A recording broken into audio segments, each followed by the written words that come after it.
नमस्कार दोस्तों, स्वागत है आपका हमारे चैनल में।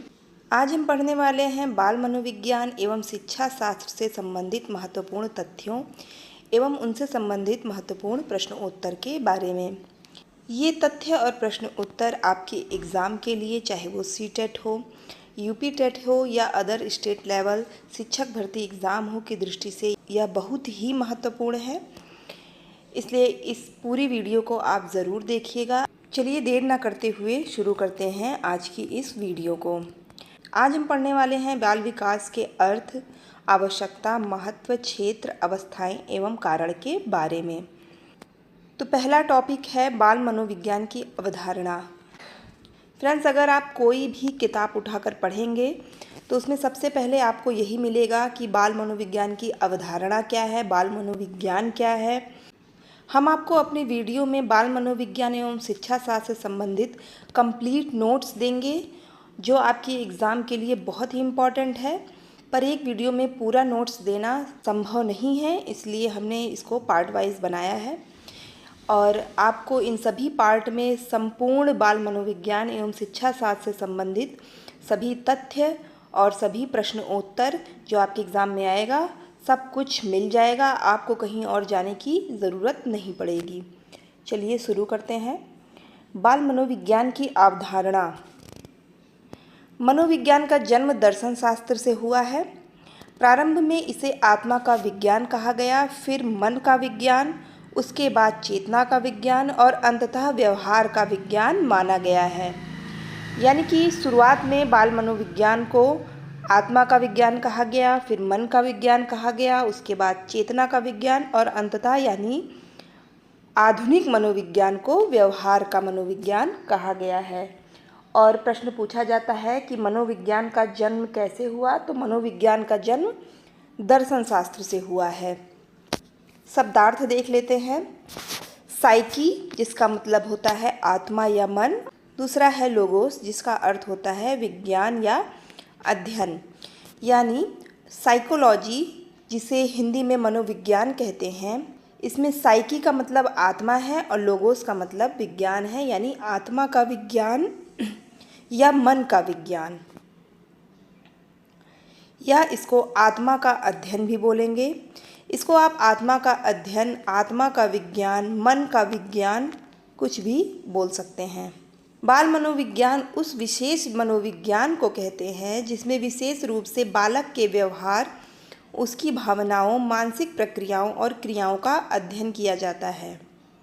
आइए इससे संबंधित कुछ कथन देख लेते हैं जो प्रसिद्ध मनोवैज्ञानिकों ने कहे हैं। पहला, क्रो के अनुसार, मनोविज्ञान वह विज्ञान है जो मानव के अनुभवों, भावनाओं और क्रियाओं का अध्ययन करता है। दूसरा, गेट्स के अनुसार, बाल मनोविज्ञान उस विज्ञान को कहते हैं जिसमें बालकों की गतिविधियों का वैज्ञानिक अध्ययन किया जाता है। तीसरा, स्किनर के अनुसार, मनोविज्ञान वह विज्ञान है जो प्रेक्षणीय व्यवहार का अध्ययन करता है।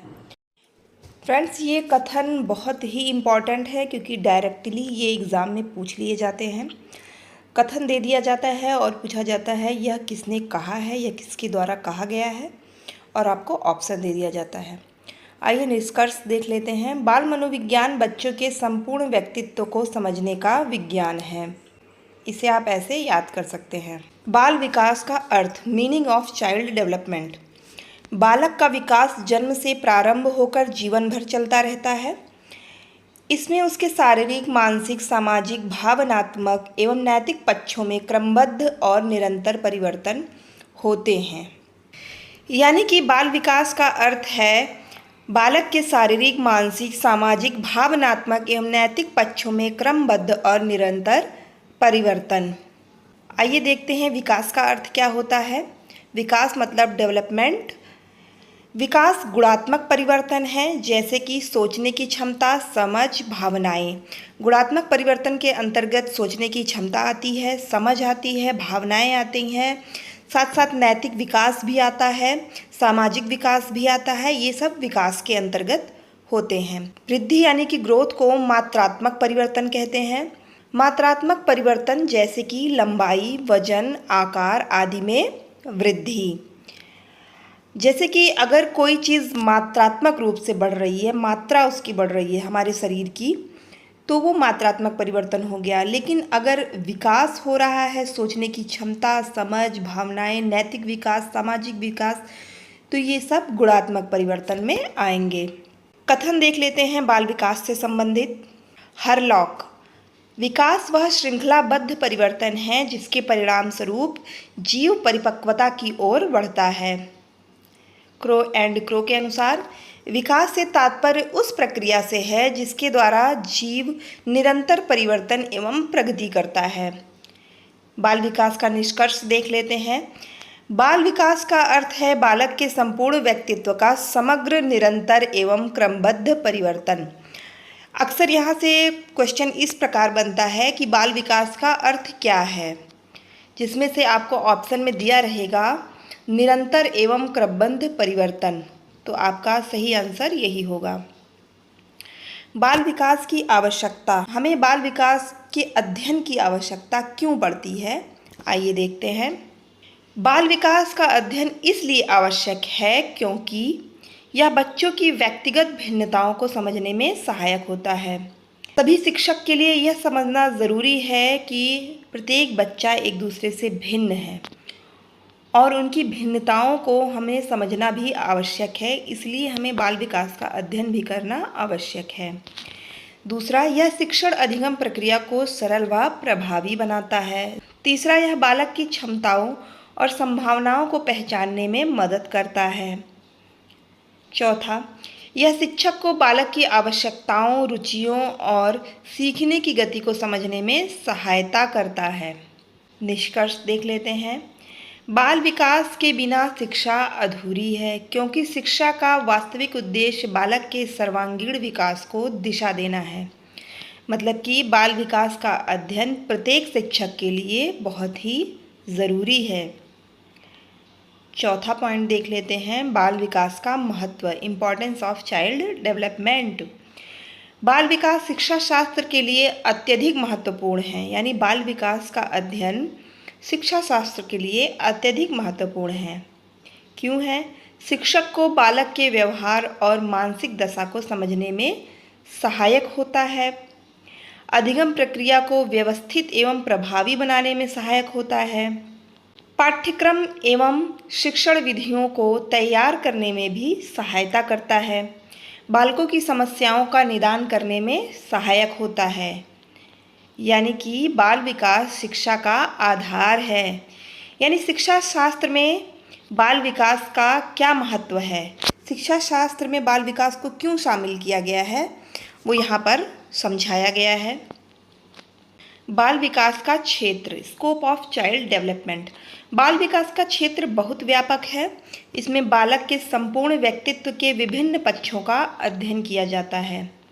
यानी बालक के संपूर्ण व्यक्तित्व के विभिन्न पक्षों का, चाहे वो सामाजिक पक्ष हो, नैतिक पक्ष हो, शारीरिक पक्ष हो, मानसिक पक्ष हो, सभी पक्षों का बाल विकास के क्षेत्र में अध्ययन किया जाता है।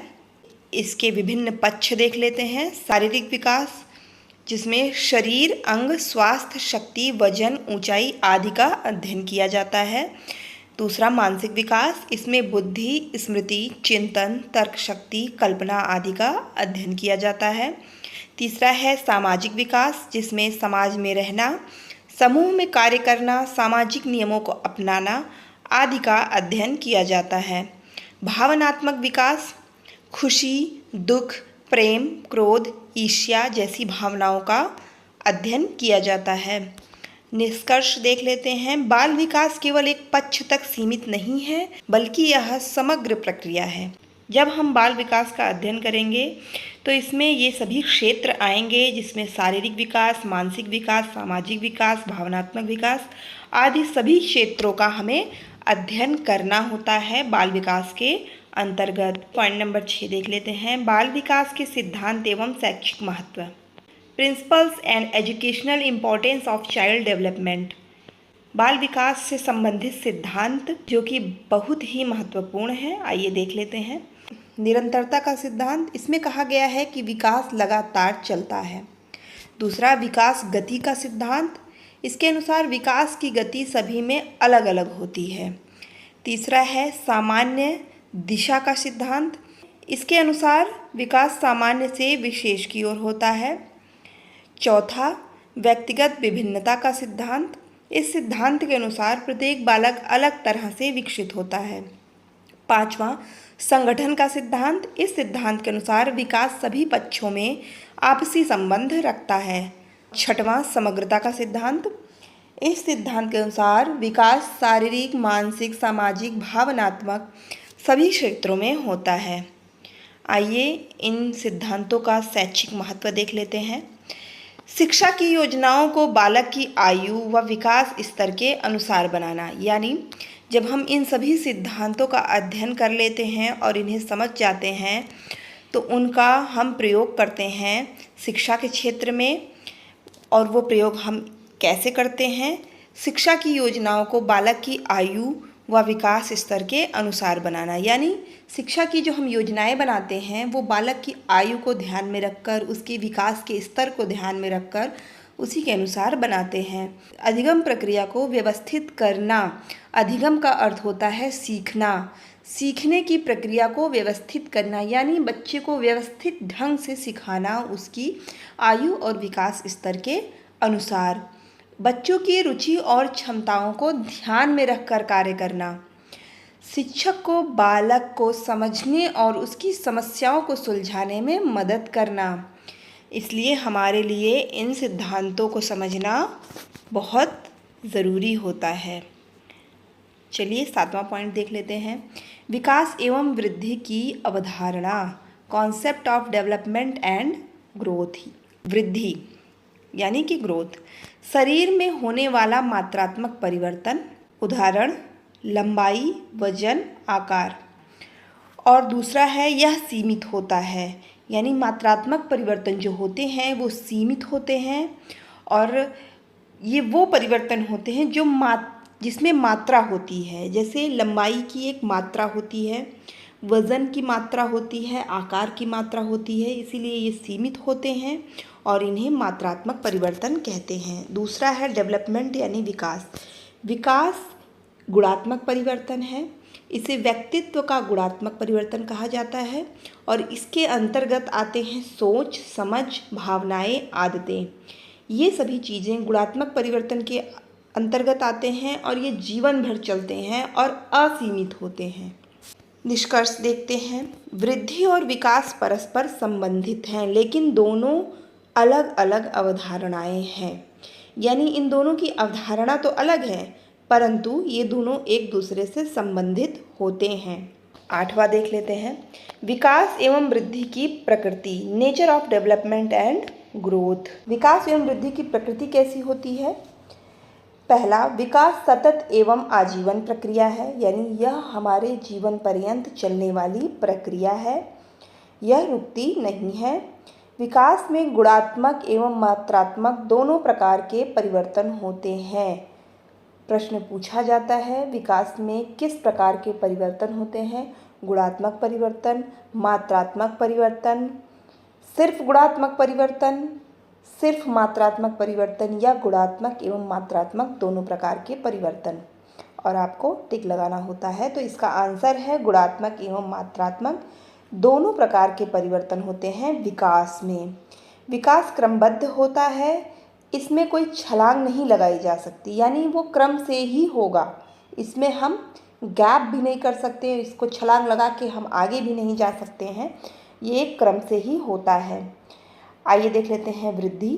वृद्धि निश्चित आयु तक सीमित होती है, लेकिन विकास जीवन भर चलता है। हमारी एक निश्चित आयु तक ही वृद्धि होती है, उसके बाद वृद्धि रुक जाती है, लेकिन विकास जीवन भर चलता है। 5वां है विकास की गति व्यक्ति विशेष के अनुसार बदलती रहती है, यानी विकास की गति प्रत्येक व्यक्ति में अलग अलग होती है।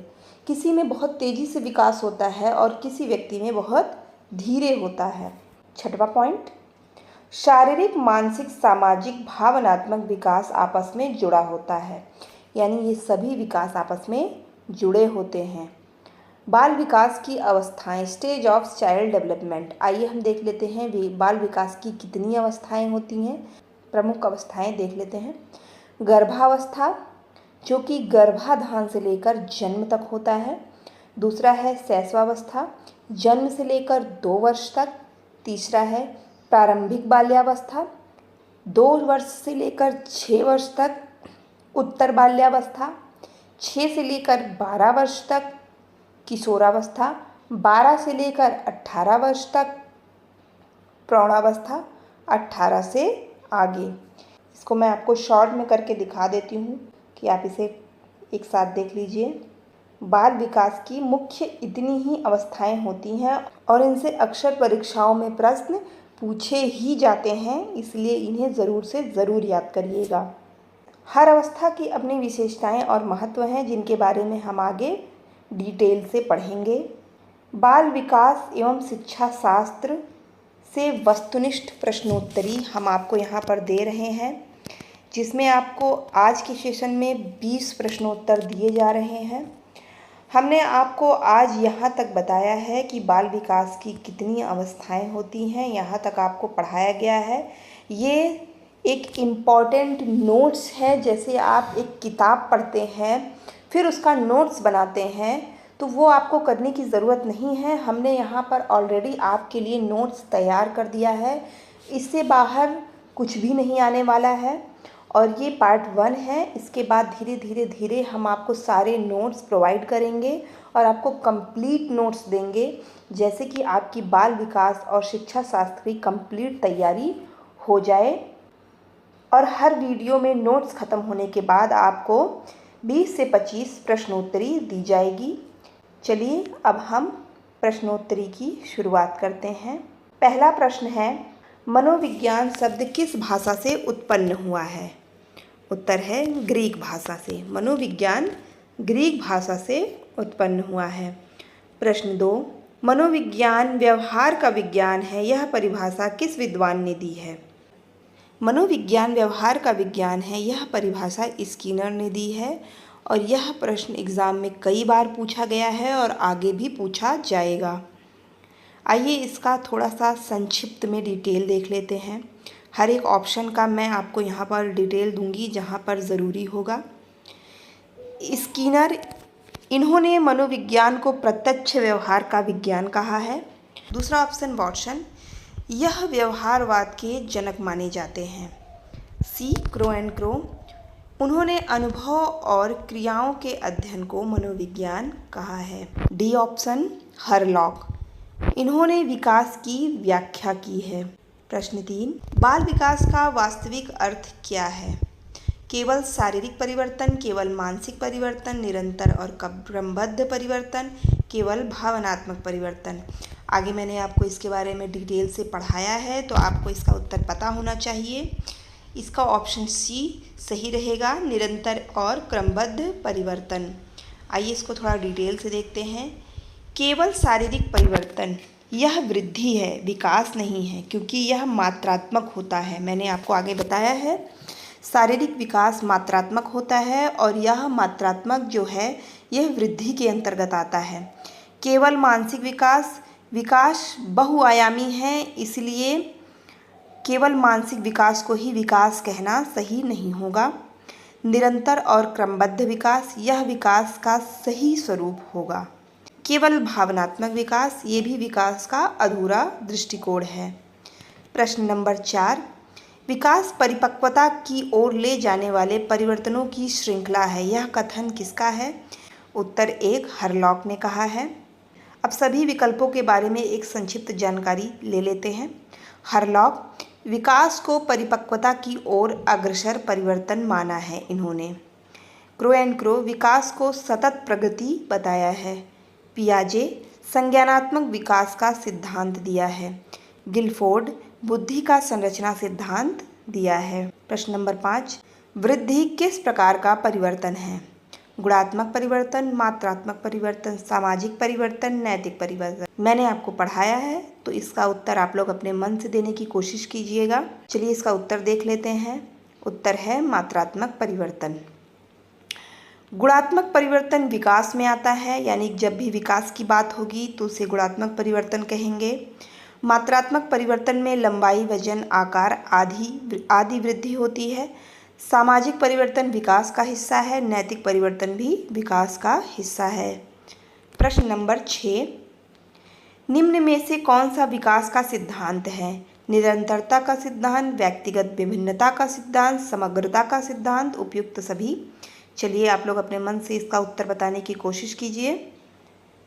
इसका उत्तर है उपयुक्त सभी। विकास के बारे में चलिए कुछ तथ्य देख लेते हैं।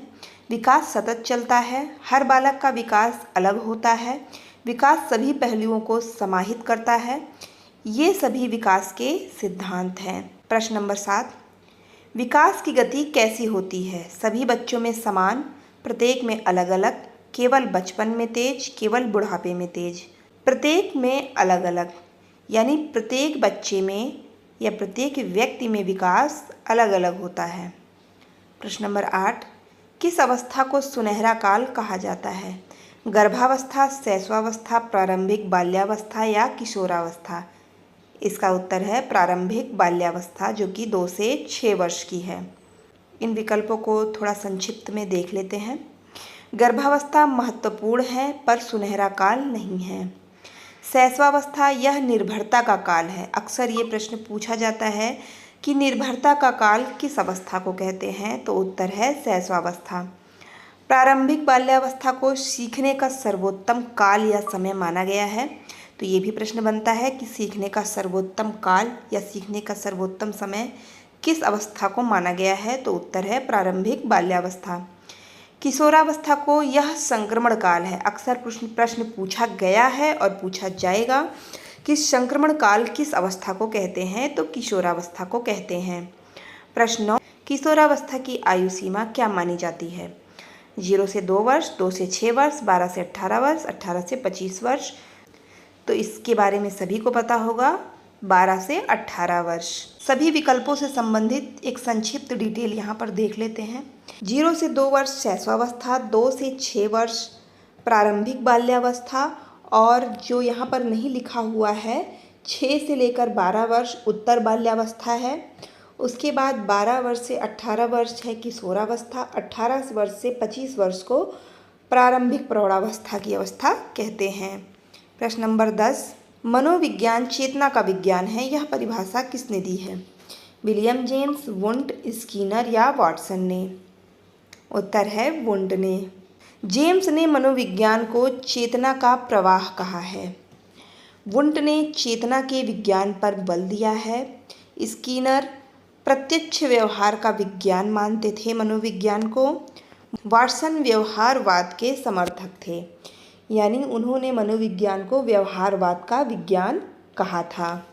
प्रश्न नंबर 11, शारीरिक, मानसिक, सामाजिक और भावनात्मक विकास स्वतंत्र होते हैं, असंबंधित होते हैं, परस्पर संबंधित होते हैं, समान गति से होते हैं? तो इसका उत्तर होगा परस्पर संबंधित होते हैं। प्रश्न नंबर 12, बालक में सबसे पहले किस प्रकार का विकास होता है? सामाजिक, शारीरिक, भावनात्मक, नैतिक? तो उत्तर होगा शारीरिक विकास। इसके बारे में थोड़ा डिटेल से देखते हैं। सामाजिक विकास जो होता है वो बाद में समूह में रहकर होता है। जब बच्चे समूह में रहना शुरू करते हैं तो वो सामाजिक विकास उनका शुरू हो जाता है। शारीरिक विकास जन्म से ही शुरू हो जाता है। भावनात्मक विकास बाल्यावस्था में सबसे ज़्यादा होता है और नैतिक विकास सबसे ज़्यादा किशोरावस्था में होता है।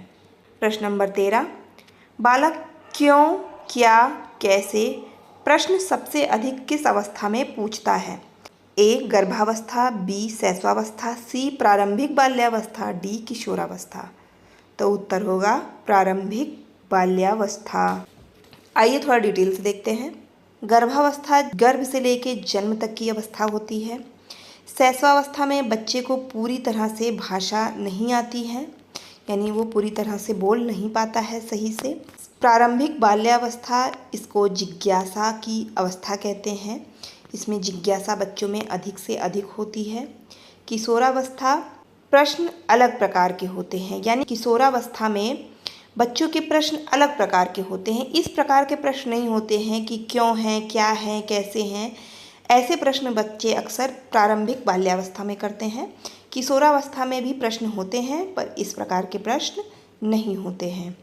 प्रश्न नंबर 14, मोटर कौशल किससे संबंधित है? सोचने की क्षमता, शारीरिक गतियाँ, सामाजिक व्यवहार और भावनात्मक संतुलन। तो उत्तर है शारीरिक गतियाँ। इसको डिटेल से देख लेते हैं। सोचने की क्षमता संज्ञानात्मक विकास के अंतर्गत आता है। शारीरिक गतियों में आता है चलना, दौड़ना, पकड़ना और यही मोटर कौशल के अंतर्गत आता है। तीसरा सामाजिक व्यवहार, यह सामाजिकरण से जुड़ा हुआ है।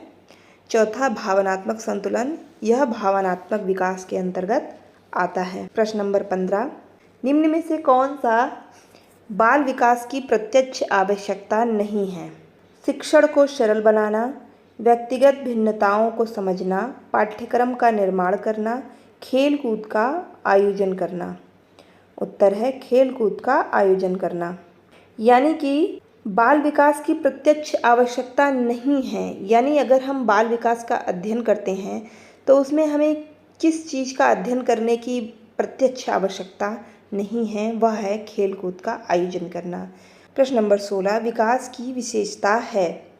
यह अचानक होता है, यह जीवन भर चलता है, यह केवल बचपन तक सीमित है, यह एक बार में पूरा हो जाता है। तो उत्तर है कि यह जीवन भर चलता है। प्रश्न नंबर 17, बच्चा एक सक्रिय प्राणी है, यह किसका कथन है? पियाजे, वुंड, स्किनर, थॉर्नडाइक। उत्तर है पियाजे। थोड़ा डिटेल में देखते हैं। पियाजे बालक को सक्रिय खोजी बताते हैं। यानी अगर ये प्रश्न पूछा जाए कि किस मनोवैज्ञानिक ने बालक को सक्रिय खोजी बताया है, तो उत्तर है पियाजे। वुंड, इन्होंने चेतना पर बल दिया है। स्किनर, व्यवहारवाद पर बल दिया है इन्होंने। थॉर्नडाइक, इन्होंने प्रयास और भूल का सिद्धांत दिया है।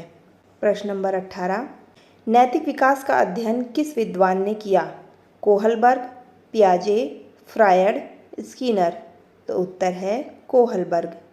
आइए हम इसको थोड़ा डिटेल से देखते हैं। कोहलबर्ग नैतिक विकास का चरण सिद्धांत इन्होंने दिया है। पियाजे, इन्होंने संज्ञानात्मक विकास का सिद्धांत दिया है। फ्रायड ने मनोविश्लेषणवाद का सिद्धांत दिया है और स्किनर ने व्यवहारवाद का सिद्धांत दिया है। प्रश्न नंबर 19, बालक में भाषा विकास कब सबसे तीव्र होता है? शैशवावस्था में, प्रारंभिक बाल्यावस्था में, किशोरावस्था में या प्रौढ़ावस्था में? तो उत्तर होगा प्रारंभिक बाल्यावस्था में। शैशवावस्था ध्वनियों की नकल करता है। शैशवावस्था में बच्चा अक्सर दूसरों की ध्वनियों को सुनकर उसकी नकल करके सीखता है। बी, प्रारंभिक बाल्यावस्था, भाषा तेजी से विकसित होती है। इस अवस्था में बच्चों की भाषा में तेजी से विकास होता है। किशोरावस्था, इस अवस्था में भाषा परिपक्व हो जाती है। डी, प्रौढ़ावस्था, स्थिरता होती है। यानी किशोरावस्था में बच्चा भाषा में परिपक्व हो जाता है और प्रौढ़ावस्था में भाषा के क्षेत्र में स्थिरता आ जाती है। प्रश्न 20, व्यक्तिगत भिन्नता का सबसे स्पष्ट रूप किसमें दिखाई देता है? ऊंचाई और वजन में, नैतिक गुणों में, रुचि और अभिरुचि में, उपयुक्त सभी में? तो उत्तर होगा उपयुक्त सभी में। व्यक्तिगत भिन्नता का सबसे स्पष्ट रूप दिखाई पड़ता है। शारीरिक स्तर पर भी भिन्नता दिखाई पड़ती है व्यक्तिगत भिन्नता में। नैतिक दृष्टि से भी अंतर दिखाई पड़ता है। रुचि और क्षमता में भी भिन्नता होती है, इसलिए सभी स्तरों पर अंतर मिलता है। इसलिए यहाँ पर उपयुक्त सभी ऑप्शन सही होगा। आज हमने आपको बाल मनोविज्ञान के कुछ महत्वपूर्ण तथ्यों की जानकारी दी, साथ ही साथ आपको 20 महत्वपूर्ण प्रश्नोत्तरी भी करवाई है। इसके बाद हम पार्ट वाइज आपके लिए वीडियोस लाते रहेंगे और आपको बाल मनोविज्ञान एवं शिक्षा शास्त्र से संबंधित कंप्लीट नोट्स प्रोवाइड करेंगे। आपको प्रश्नोत्तरी भी हल करवाते चलेंगे, जिससे आपकी प्रैक्टिस भी होती रहेगी। तो आज के लिए इतना ही। वीडियो पसंद आया हो तो लाइक कीजिए और चैनल को सब्सक्राइब कीजिए। धन्यवाद।